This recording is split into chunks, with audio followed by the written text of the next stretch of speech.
ที่พระพุทธเจ้าเฮาสั่งสมกำลัง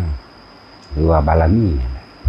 มานี่เพื่อสิตรัสรู้มาแล้วเพื่อสิน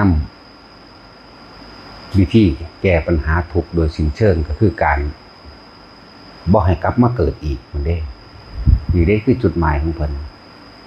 บ่แม่นว่าตรัสรู้เพื่อสิมาแก้ปัญหาปากท้องให้ไผ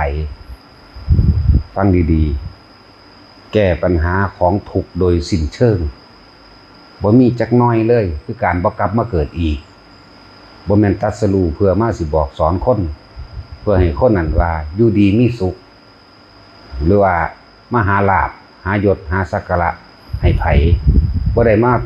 บอกวิธีว่าเฮ็ดจังซั่นสิรวยเด้อเฮ็ดจังซี่สิรวยเด้อบ่แม่นว่าแก้ปัญหาน้อยๆเด้ปัญหาใหญ่คือการบ่กลับมาเกิดอีกถ้าบ่เกิดอีกมันก็บ่ทุกข์เท่านั้นจังว่าพวกเฮาใส่ใจตัวนี้ดีๆบ่ทุกข์โดยสิ้นเชิงเลยคือการบ่มาเกิดอีกเกิดเป็นหยังก็สร้างได้นี่คำว่าเกิดนี่เป็นคนก็ยังทุกข์ขนาดนี้เป็นเดรัจฉานที่เฮาเห็นอยู่หังบ่มีอิสระเป็นหมดเป็นแม่งหังน้อยคักไปเหยียบตายก็เหยียบไปแล้วขณะเป็นสัตว์ใหญ่ยังบ่มีอิสระนะคือสร้างจังซี่สร้างมากงัวควายยังบ่เป็นอิสระอย่างนั้นแล้วอย่างนั้นถ้าบ่อยากทุกข์ก็คืออย่ามาเกิดเป็นเทวดาก็ทุกข์เด้อบ่แม่นว่าบ่ทุกข์เทวดาก็เบิดอายุคือเฮานี่แหละนั่นแหละเพิ่นจึงมองให้พวกเฮานั่นมองให้มันทะลุคำว่าอนิจจังคำว่าทุกข์คำว่าอนัตตาให้ได้สิ่งทั้งหลายทั้งปวงหาความจีรังยั่งยืนบ่ได้มีความเกิดขึ้นเป็นธรรมดามีความแตกดับเป็นธรรมดาคำว่ามั่นคงบ่มีในความเกิดอันนี้บ่มีเลยชีวิตสิมีรากฐานมั่นคงจังซี่บ่มีทางบ่ได้เป็นไปตามธรรมชาตินะสิไปฝืนให้มันมั่นคงบ่มีดอกฐานะมั่นคงก็บ่มั่นคงการศึกษามั่นคงอาชีพมั่นคงความได้ยศศักดิ์ศรีมั่นคงบ่มีจึงบอกว่าบ่แม่นว่าเพิ่นเกิดมาเพื่อสิว่าเฮ็ดให้ผู้ใดได้มีคำยกย่องสรรเสริญมีเกียรติยศมีความมั่นคงในชีวิตดอก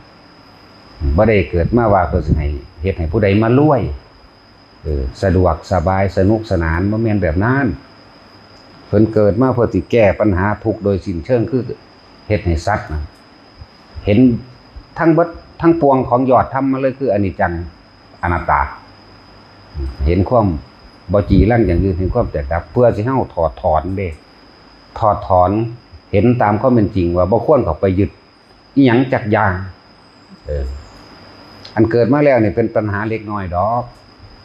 ปัญหาใหญ่คือบ่เกิดเฮ็ดจังได๋สิบ่เกิดนี่คือปัญหาใหญ่เกิดมาแล้วเป็นปัญหาเล็กน้อยเกิดมาแล้วก็หาอยู่หากิน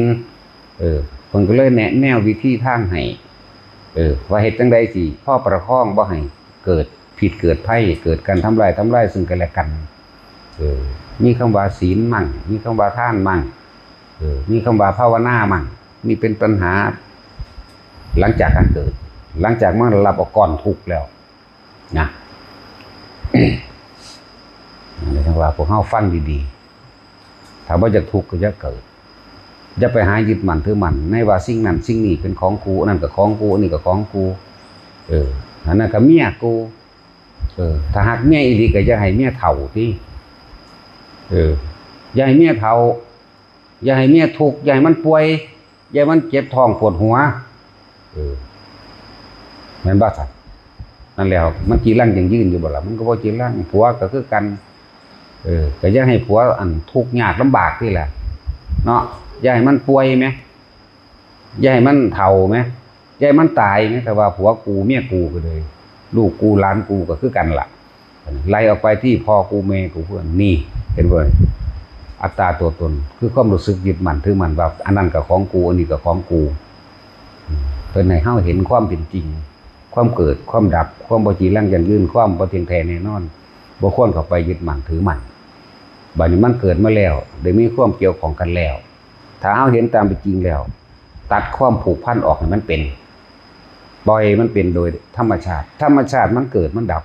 ธรรมชาติมันธรรมชาติมันคือหาความจีรังยั่งยืน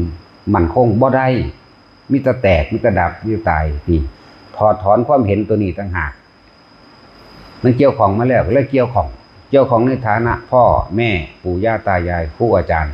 เกี่ยวของในฐานะผัวเมียเกี่ยวของในฐานะลูกหลานลุงป้าอาอาว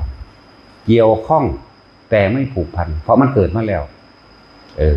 คือเวลาเฮาหวังดีกับเขาบ้านนี้หวังดีกับลูกเต้าและหลานเฮาก็บอกเฮาก็สอนเฮาก็แนะนำเป็นธรรมดาแต่ว่าอย่าเอาอารมณ์เขาไปใส่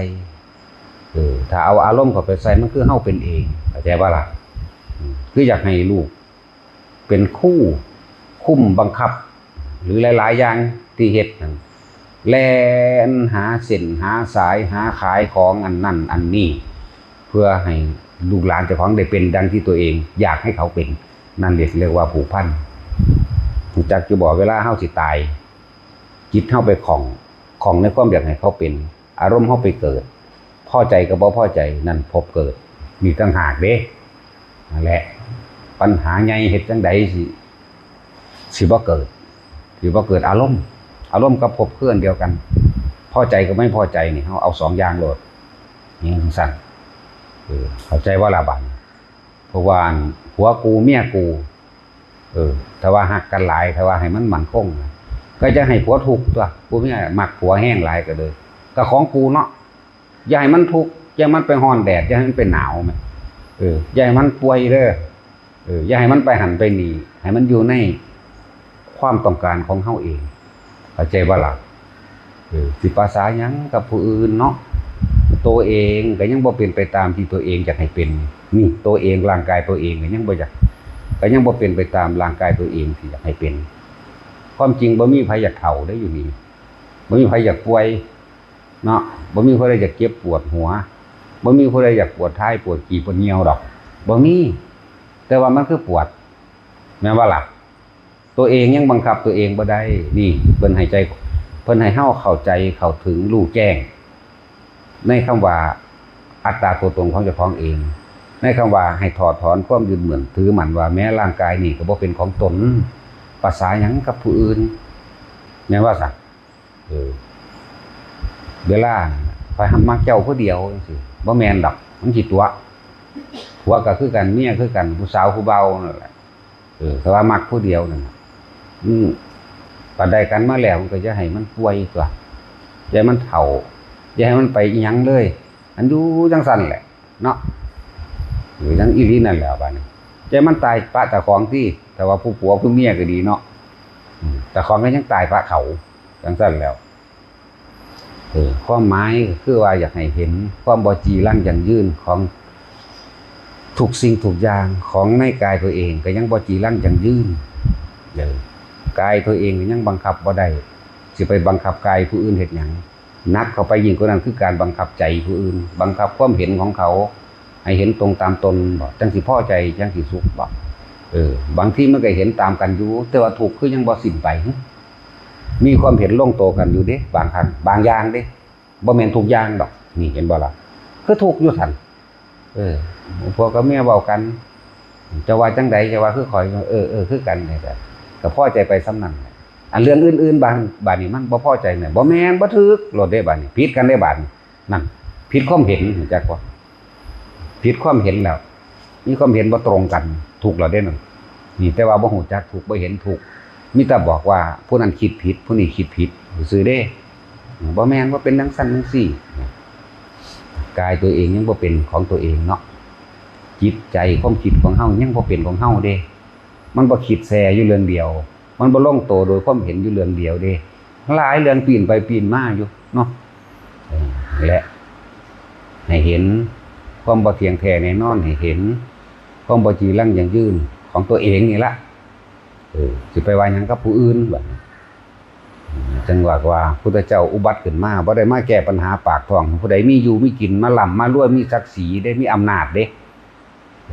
บ่แม่นแบบนั้นขนาดพุทธเจ้าว่าสูงสุดแล้วในจักรวาลนี่ในอนันตจักรวาลนี่ในห่วงมหันนบในภพต่างๆนี่นะ เพิ่นก็ยังบ่มาแก้ปัญหาปากท้องผู้ใดมีความสุขโดยการรวยมีรถหลายๆมีทองหลายๆมีเงินหลายๆมีลูกน้องบริวารไผก็อยากมีเงินมีทองมีรถมีรวยมีลูกน้องบริวารคือกันแต่มันมีได้คือกันจักผู้ใดสิมาเป็นลูกน้องไผแม่นบ่ล่ะนั่นแหละปัญหาใหญ่ที่เพิ่นมาให้พวกเฮาแก้นั่นน่ะเห็นความคิดของเจ้าของเห็นลงไปในความเห็นของเจ้าของอีกที่เฮาไปสรุปลงแล้วนี่ความเห็นสรุปความเห็นนั่นแหละสัมมาทิฏฐิจึงสำคัญเด้อเห็นตามความเป็นจริงเด้อสัมมาทิฏฐิทั้งว่าทุกคนเห็นไปตามจริงบ่ล่ะซั่นกลางเว้นคือบ่กลางเว้นอยู่ตลอดคือมีกลางคืนคือมีมืดคือมีแจ้งลมก็คือบ่พัดอยู่จังซั่นคือมีหยุดมั่งหนาวคือบ่หนาวจังซั่นร้อนคือบ่ร้อนจังซั่นนี่เราเรื่องภายนอกคืออากาศก็ได้ก็ธรรมดาแหละเห็นบ่นี่เป็นเรื่องธรรมดากายเฮาเองก็คือกันกับว่าคือว่านมจังซั่นหรือว่าเด็กน้อยเกิดก็คือว่าน้อยอยู่เลยมันใหญ่ขึ้นมาเฮ็ดหยังเนาะจังซั่นแหละก็ให้พวกเฮาเห็นตามความเป็นจริงเด้อถอดถอนอุปทานนี่คือความอยากให้มันเป็นดังที่ตัวเองลงความเห็นได้ว่าจงเป็นเช่นนี้เด้แต่ว่ามันบ่เป็นดอกตัณหาคือความอยากให้เป็นอุปทานคือความยึดอยากให้เป็นนั่นเองอย่างสั่นให้มันเห็นถอนออกมา มันบ่ได้ฝึกหัดปฏิบัติยากดอกคำว่าธรรมะนี่แปลว่าความจริงของสิ่งทั้งหลายทั้งปวงที่มีความเกิดเป็นธรรมดามีความดับเป็นธรรมดาสัตว์ทั้งหลายเกิดเท่าไหร่ตายเท่านั้นนี่คือธรรมะคือความจริงการเกิดคือการเริ่มตายการพบก็คือการเริ่มจากนั่นทั้งสั้นนี่มันก็เป็นสัจธรรมแล้วเป็นความจริงแล้วผู้ใดเกิดมาว่าตายมันบ่มีเด้นั่นแหละปัญหาเล็กน้อยปัญหาปากท้องปัญหาใหญ่คือเหตุจังใดเจ้าถือว่ากลับมาเกิดมาหาอยู่หากินอีกนี่มนุษย์สัตว์เทวดาก็คือกันเขาก็ทุกข์คือกันเกิดสั้นได้ก็สร้างย่อมมีความตายเป็นธรรมดาคือกันเป็นจังซั่นแหละแต่จังว่าเทวดาก็มาจากคนนี่แหละสัตว์นรกก็ไปจากคนเดรัจฉานก็ไปจากคนนั่นแหละปนเปกันไปเห็นบ่เคยเปรียบเทียบบ่ปวกในโลกนี่เอาชนิดเดียวนี่มีเท่าใดเทียบกับคนดูคนนี่ยังนับประมาณประชากรคนใดเด้ทั่วโลกเลยที่มาเขาก็ลงในทะเบียนนั่นแหละว่าทะเบียนของประเทศไทยมีเท่านั้นล้านคนเท่านี้ล้านคนเอามาบวกกันแล้วมีอยู่ 7,200 ล้านคนเนี่ย 7,200 ล้านคนเดี๋ยวนี้คนปวกอยู่ในอันโพ่นเดียวนั่นน่ะหลายกว่าคนแต่ปวกทั่วโลกมีเท่าใดมดดำมดแดงแล้วมดชนิดต่างๆมดขิวมีเบิดนั่นแหละมันประมาณเท่าใดนี่คือสิ่งที่เราเห็นได้อยู่เลยนี่งัวมีเท่าใดควายมีเท่าใดหมามีเท่าใดหมาก็ยังมีหลายชนิดเนาะนั่นบ่ล่ะควายก็ยังมีหลายชนิดคือกันงัวก็หลายชนิดเด้มดก็หลายชนิดบวกก็หลายชนิดทั้งซั่นดอกปลาก็ยังปลาหลายชนิดคือกันคิดเบิ่งความแตกต่างและแตกต่างมานี่เป็นเพราะกรรมเด้อการกระทำด้วยจิตด้วยเจตนาด้วยตั้งใจด้วยหลายๆอย่างที่พวกเฮาบ่รู้ว่าเฮาเฮ็ดสิ่งใดไปเฮาสิได้รับสิ่งนั้นน่ะบ่รู้ได้นี่นะมันบ่รู้ฉะนั้นวิธีตัดกรรมที่ดีที่สุดนะแต่ในนี้เฮามีชีวิตมาอยู่แล้วเฮาเกิดมาแล้วการแก้กรรมการตัดกรรมที่ดีที่สุดคือการจะนำเรื่องเก่าๆมาคิดคิดนี่คิดอยากให้มันเป็นไปได้ดังใจเด้อยากให้มันเป็นไปดังที่ตัวเองเห็นว่าดีงามสำหรับตนนั่นคิดแบบนั้นแล้วก็อย่ากังวลเดาร้อนในเอาเรื่องอดีตเข้ามาคิดอดีตกับอนาคตเป็นสิ่งเดียวกันติดกันเด้อพุทธเจ้าเพิ่นเวลาเพิ่นเว้านี่อดีตอนาคตปัจจุบันนี่คนมันอยู่จังซี่คิดถึงแต่ความเก่าความหลังแล้วก็ลำพึงลำพันเอามาสาระแน่มาสาระขว้ามันขึ้นมาแล้วคุยแล้วเกิดอารมณ์กูสั่งผู้นั้นกูสั่งผู้นี้แล้วกูคิดฮอดผู้นั้นกูคิดฮอดผู้นี้นี่มีอยู่จังซี่เวลาเฮาสั่งไผอันเรื่องราวต่างๆกับรูปภาพหน้าเขาเกิดขึ้นแล้วเด้นั่นแหละพบเกิดนั่นแหละอนาคตก็เลยจากบอกเลยว่าอดีตกับอนาคตคือสิ่งเดียวกัน มันผ่านไปแล้วพุทธเจ้าว่าบ่ว่าแต่เพิ่นว่าเฮาก็ว่าคือกันเฮาก็พิสูจน์ความจริงได้แล้วตามที่เพิ่นสอนนั่นแหละเฮาก็ว่าคือกันเวลาเฮาคิดถึงคนที่เฮาฮักนี่รูปภาพหน้าเขาก็ขึ้นมาเลยคิดฮอดคิดถึงอยากอยู่นำนั่นเห็นบ่นั่นการพบคือการเริ่มจากการเกิดคือการเริ่มตายคนที่เฮาฮักคือปู่ย่าเฮานี่ตายล่ะเนี่ยมันคือบ่เป็นดังที่เฮาคิดเนาะ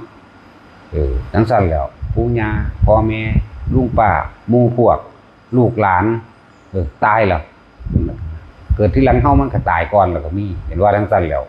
เห็นมั้ยความมาจีรังยั่งยืนของชีวิตพวกเฮาเป็นทุกข์เพราะว่าความยึดมั่นถือมั่นอยากให้เป็นดังที่ตัวเองอยากให้เขาเป็นอย่างนั้นนี่แหละถึงบอกว่าอดีตกับอนาคตคือสิ่งเดียวกันคิดถึงอดีตเมื่อไหร่ปรุงแต่งนึกไป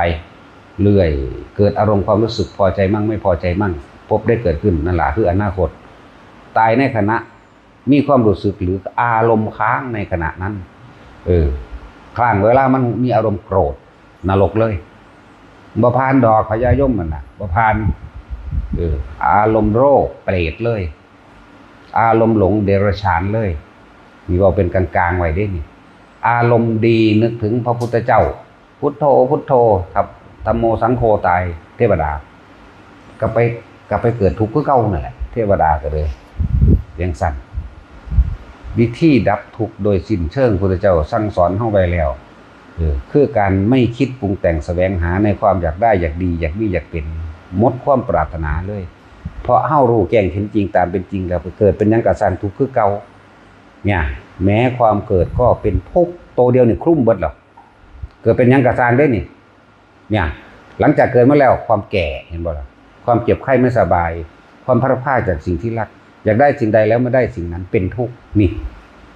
เฮ็ดจังใดเฮาสิบ่เกิดเท่านี้ได้บัดคือการไม่คิดปรุงแต่งหยุดคิดอสังขตธรรมไม่คิดปรุงแต่งในสิ่งทั้งหลายทั้งปวงเมื่อตาเมื่อหูเมื่อจมูกเมื่อลิ้นเมื่อกายกระทบสัมผัสแล้วจิตไม่คิดไม่นึกความรู้สึกย่อมเกิดขึ้นไม่ได้จบเป็นนิพพานเลยนั่นแหละบัดเสียวความคิดอยู่ความคิดบ่ได้เด้แต่ว่าก็อาศัยความคิดหาทางซะก่อนคิดนึกไปแล้วสรุปลงถ้าเฮาบ่คิดอารมณ์บ่เกิดมันก็บ่เกิดนี่หว่านี่บัดนี้กลับมาวิธีของเพิ่นให้เฮาอยู่ในลมหายใจเอาลมหายใจเนี่ยเป็นเครื่องหล่อความคิดอย่าลืมว่าความคิดนี่ถ้าเกิดถ้าตายนี่นับอสงไขยบ่ได้อย่าเว้าเด้สากับอสงไขยเป็นร้อยๆล้านๆอสงไขยอยู่เด้นี่เชี่ยวเวียนว่ายตายเกิดอยู่ในความคิดได้พาเกิดจักว่าล่ะคิดอยากได้นั่นเป็นนี่ก็เกิดอารมณ์เป็นภพเป็นชาติขึ้นมาเป็นชาติแล้วก็หากินนั่นล่ะบัดมันสิมีหยังชาติแปลว่าเกิดเด้อนั่นแหละจังว่าวิธีหลอกความคิดก็คือให้อยู่กับลมหลอกให้มันอยู่กับลมนั่นแหละฮะจึงบอกว่าให้ทำกรรมฐานอันใดอันหนึ่งขึ้นมากรรมฐานของเขาคืออานาปานสติเป็นผู้มีความคิดนึกถึงลมหายใจเข้าลมหายใจออกตราบใดที่เฮายังอยู่ในกายคือลมหายใจนี่คือกายในกายอันหนึ่งอยู่แล้วรู้ลมหายใจเข้าออกเฮาก็จะเห็นเวทนาคือความรู้สึกเวทนาหนอกสะกอนคือโอ๊ยเจ็บขาเด้โอ๊ยปวดขาปวดหลังเด้มือตีงอกๆแงกๆสงบแล้วเข้าใจบ่นี่ที่มันบ่สงบมันสิคิดไปหาหม่องอื่นถ้าเฮาอยู่ในกายนี่เฮาสิเห็นคำว่าความเกิดความดับเห็นความรู้สึกของเจ้าของเองจึงเป็นกายจึงเป็นเวทนาจิตนี่คุมอยู่แล้วล่ะจิตเวทนากายจิตกายเวทนาอยู่แล้วล่ะแล้วก็เห็นคำว่าธรรมคือสิ่งทั้งหลายทั้งปวงหาความจีรังยั่งยืนไม่ได้หาความเที่ยงแท้แน่นอนไม่ได้แต่มีความเกิดเป็นธรรมดามีความดับเป็นธรรมดาว่ามันปวดขามันก็ปวดอยู่แล้วก็ปวดข้ออยู่ไหมเนาะบ่ปวดมึงเดียวเด้เวลาเฮานั่งกันว่ามันปวดหลังปวดแอวจังซี่ก็บ่แม่นบางทีเหน็บกินตีนอยู่แน่เที่ยงหรือบ่เที่ยงแค่ปฐมฌานก็สามารถบรรลุได้แล้วเด้อสามารถเห็นตามความเป็นจริงได้แล้วสามารถถอดถอนความยึดมั่นถือมั่นได้แล้วนั่นแหละปฐมฌานวิตกวิจารสติระลึกรู้อยู่แค่กับลมหายใจเข้าออกประคองเอาไว้อย่าหนีไปจุดอื่นประคองความคิดเท่าเองแหละประคองไว้อย่าหนีจากลมปีติเกิด นี่แหละถึงบอกว่าเฮ็ดกรรมฐานอันหนึ่งเป็นเครื่องอยู่เป็นวิหารธรรมเป็นเครื่องอยู่ของเจ้าของเองของความคิดเฮาเองของความรู้สึกเฮาเองมันก็สิเห็นดอกบัดนี้สติหรือจิตในจิตมันสิเห็นดอกเอาคิดไปแล้วน้อดึงกลับมาหาลมเอาคิดไปอีกแล้วคิดไปหาบุคคลสัตว์สิ่งของอันเป็นอดีตอนาคตอีกแล้วดึงมาเฮ็ดดูเขาทำซ้ำๆซักๆ100 ครั้ง1,000 ครั้ง10,000 ครั้ง100,000 ครั้งล้านครั้งมันสิไปใส่เด้อนี่แต่มันสิบ่อยู่ในลมหายใจได้และอานิสงส์แห่งอานาปานสติกายเวทนาจิตธรรมตัวนี้ทิฏฐธรรมเวทนียธรรมหมายถึงว่าเป็นสามัญญผลในปัจจุบันทุกคนทำให้บ่อยทำให้มากทำให้ชินเป็นดุจดังย่านใดแล้วพึงบรรลุอรหันตผลในขณะมีชีวิตอยู่นี่แม้นว่าสมมุติว่าเฮ็ด100%ได้อรหันต์ในขณะที่มีชีวิตอยู่เฮ็ด75%ได้อรหันต์ในขณะที่สิ้นใจพอดีใจขาดพอดีเลยก็เป็นอรหันต์ได้ซั่นแม้นว่าเห็นบ่ล่ะเฮ็ดจัก50%บัดเฮ็ดจัก50% พึงได้เข้าสู่อนาคามีขอให้ทุกคนตายในลมหายใจให้ได้เถิดคำว่าตายในลมหายใจนี่เข้าใจบ่คิดถึงหยังเลยดูจะกับลมอย่างเดียวนี่แม่มันยังสิเกิดขึ้นหยังกระสร้างคือบ่นำเขามาคิดแต่อยู่ในลมลมเข้าลมออกรู้สึกแต่ลมอย่างเดียวมันบ่หูเมื่อฮอดร่างกายตายพุ่นตัวอย่างน้อยๆทุกคนได้อนาคามีเข้าสู่สุทธวาส5ชั้นแล้วจะปรินิพพานในชั้นนั้นๆแม้นบ่ได้ในชั้นนั้นๆมันก็ค่อยเลื่อนขึ้นไปของมันเองนี่เป็นวิธีที่ง่ายนิพพานบ่แม่นของอยู่ชาติหน้าเด้บ่แม่นว่าของที่อยู่นำคนบ่ทันได้เกิดคือพระศรีอริยะบ่แม่นอยู่นำพูนแล้วก็บ่แม่นของที่อยู่นำคนตายคือพระพุทธเจ้าเฮาพระโมคคัลลาภาษาริบุตรตายเบิดล่ะบ่แม่นเพิ่นเอาไปนำเด้มีอยู่ในทิฏฐธรรมปัจจุบันณขณะนี้เองมีอยู่ในปัจจุบันนี่แหละมีอยู่ในทุกคนนั่นแหละแต่ทุกคนทางบ่ทันได้หามันมีแต่หาทางนอกบ่หาทางในก็คือลมหายใจเฮานี่แหละทางในมันอยู่ในกายในใจเฮานี่แหละอะไรวิธีมันเฮาจึงให้วิธีโดยการทรงฌานเจริญฌานก็โดยอานาปานสติฌานมันแปลว่าเพ่งอยู่ในความคิดเดียวถ้าบ่อยู่ในความคิดเดียวใดมันบ่เห็นการเกิดการดับของความคิดเฮาเด้แค่ปฐมฌานรู้ลมเข้ารู้ลมออกก็เลยคิดถึงบ้านเอ้ามึงไปเกิดอยู่บ้านแล้วเนาะดึงขึ้นมาแน่มันก็ดับอยู่บ้านนั่นแหละแล้วก็มาอยู่ในปัจจุบันคือหูดัง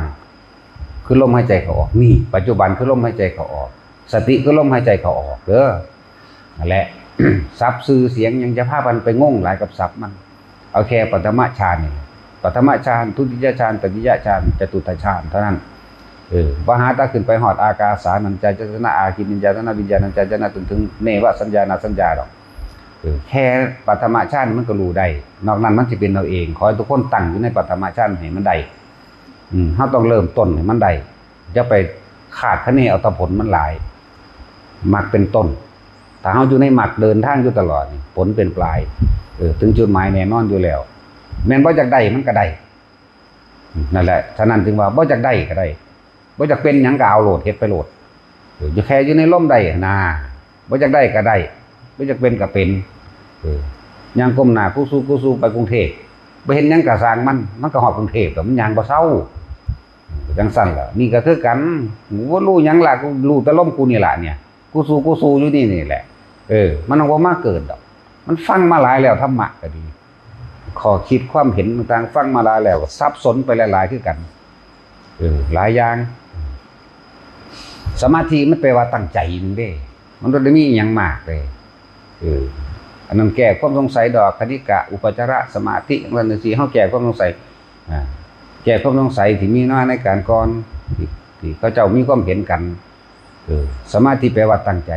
ใจเพ่งอยู่นะเลื่อนว่าฌานก็ได้พุทธเจ้าแสดงไว้ฌาน4นึงเลยอันเกินนั้นไปบ่ว่าฌานเด้เรียกว่าอากาสานัญจายตนะวิญญาณัญจายตนะอากินญัญญายตนะเนวสัญญานาสัญญายตนะแล้วก็สัญญาเวทิยตะนิโรธนี่สมาธิเก้าระดับก็สร้างมันดอกทีละไรก็สร้างอยู่ในหูดังใดก็เอาหน้าเนาะ ว่าหาต่อไปมีความรู้สัมพันธ์ดอก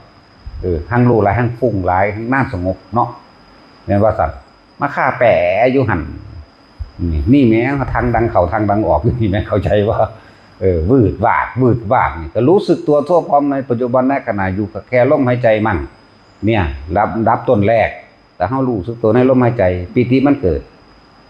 ที่เฮาใส่วิธีมื่นตาเฮาบ่ได้ใส่วิธีหลับตาจะเข้าใจว่าสมาธินี่แปลว่าความตั้งใจอยู่ในปัจจุบันโดยลมหายใจเข้าออกสติอยู่ในลมหายใจเข้าออกมั่งอยู่ในปัจจุบันโดยความรู้สึกแห่งกายตนบัดนี้เนี่ยคือปีติมันเกิดที่เฮามาตั้งไว้กลางหน้าผากกลางคิ้วบางทีมันก็วื้อไปหัวมั่งวื้อไปกลางโตวื้อไปตามหน้าอกมั่งให้รู้เฉยๆแต่ว่าละบัดรู้สึกนั่นแหละบ่ต้องไปคิดปรุงแต่งคิดนึกหยังกับมันหรอกบ่ต้องไปหาหยังกับมันหรอกว่าเฮาเน้นอยู่นี่กายเป็นธนาจิตแล้วสิเห็นสิ่งทั้งหลายทั้งปวงที่มีความเกิดเป็นธรรมดาดับเป็นธรรมดาดอกคือธรรมบ่ว่าหยังก็แล้วแต่เกิดดับเบิดอย่าไปงึดอะไรจะว่าของเฮาอยู่นี่บัดนี้คำว่า เป็นผู้มีสติรู้อยู่ในปัจจุบันณขณะหรือว่าที่คนหลายกันอธิษฐานการนานด้วยการตั้งสมาธิเฮ็ดจังใดงานเจ้าก็เฮ็ดงานงอกๆไปนี่เจ้าจะไปคิดถึงบุคคลสัตว์สิ่งของอันเป็นอดีตนี่มันก็เป็นปัจจุบันในขณะที่ทำงานแล้วที่เดินแล้วที่ยืนแล้วปิติมันก็เกิดมาบอกมาเป็นเครื่องยืนยันว่าตัวเองยังอยู่ในตัวเองความคิดความนึกบ่ไปหาไผแล้วซ้ำนี้มันมีหม่องจบเด้มันมีที่สุดถ้าคิดอยู่นะหาที่สุดบ่ได้หยุดคิดจังที่สุดจังมีที่สุดได้เนี่ยบ่ต้องไปสงสัยดอกในหลายๆผู้อื่นนั่นเอาแต่ของโลดเมื่อเฮาหยุดคิดหยุดนึกปรุงแต่งซึ้งหลึงอยู่หั่นน่ะมันก็จบละจักว่าซึ้งหลึงเคยซึ้งหลึงบ่คนปฏิบัติมันต้องรู้จักซึ้งหลึงไหมกลุ่มนึกมันก็ยังบ่ออกเลยเนี่ยนะนั่นตะศูนย์คือหยังเด้เวลาสินึกเรื่องนั้นเรื่องนี้มันบ่ออกเลยเด้มันนึกจังไดมันก็บ่ออกเลยเวลามันเป็นซึ้งหลึงบัดนี้อ๋อแต่ความสงบนี่ก็ยังบ่เที่ยงเห็นบ่เหมือนธรรมดาเด้แม้แต่ความสงบนี่ยังบ่เที่ยงอ๋อมันบ่เที่ยงจักอันจักอย่างบัดนี้สังเกตเจ้าของเด้อแม่นหยังกะชั่งบัดนี้แม่นเฮาสิคิดนึกอารมณ์ความรู้สึกพอใจไม่พอใจเกิดขึ้นมาได้พบดับใหญ่บ่นี่แม่นเฮาสิซึ้งหลึงอยู่กับทางแต่ว่าอารมณ์เกิดบ่ได้ก็พบดับคือกันบ่เกิดเด้นั่นแหละเราสังเกตเจ้าของโลดบ่ต้องไปหาหมู่อื่นดอกบ่ซั่นสิเว้าอยู่ตลอดนิพพานก็ยังฮู้ดังนี่แหละพระอรหันต์พวกเจ้าไปหาทางนอกบ่เห็นดอกบ่มีผู้ใดบอกว่าเจ้าของเป็นดอกพวกบอกว่าเป็นบ้าซื่อๆดอกจักว่าล่ะจังซั่นแหละพระอรหันต์ก็ยังฮู้ดังนั่นแหละนิพพานก็ยังฮู้ดังเด้อที่สุดของโลกก็อยู่ในหูดังที่สุดของโลกจักบ่ล่ะโลกนี่คืออารมณ์ถ้าเบิดอารมณ์ความยินดีพอใจในสิ่งทั้งหลายทั้งปวงก็เป็นที่สุดของโลกนั่นแหละที่สุดของโลกคือความบ่เกิดปัญหาใหญ่ที่พระพุทธเจ้ามาให้พวกเฮาคบคิดพิจารณาแล้วหาวิธีใดวิธีบ่เกิดเท่านั้นเด้